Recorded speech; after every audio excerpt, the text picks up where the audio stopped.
Après 4 ans et demi de négociations et d'atermoiements, le Royaume-Uni est donc sorti du marché commun. C'est une bonne ou une mauvaise journée?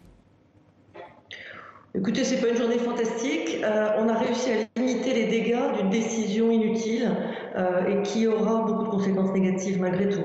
On le sait aujourd'hui, les défis sont communs de part et d'autre de la Manche, que ce soit la lutte contre le changement climatique, la lutte contre le terrorisme.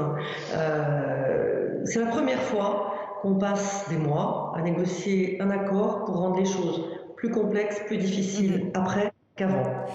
Mais c'est la Accord qui sauve les meubles, hein, vous le disiez, des deux côtés. Un perdant, un gagnant? Peut-être que s'il y a un gagnant, c'est le réalisme.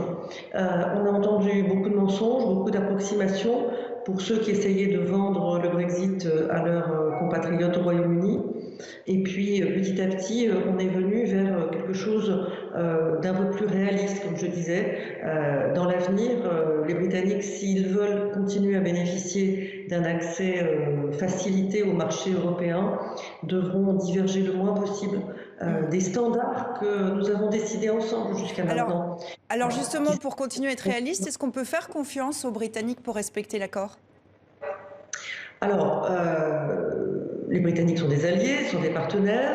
Pour autant, une grande partie de la négociation s'est concentrée sur la manière de s'assurer que de part et d'autre, on met en œuvre l'accord de bonne foi et complètement.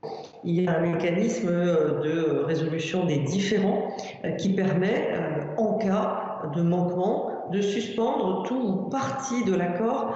On le sait bien, le Royaume-Uni est beaucoup plus dépendant de l'Union européenne que l'inverse.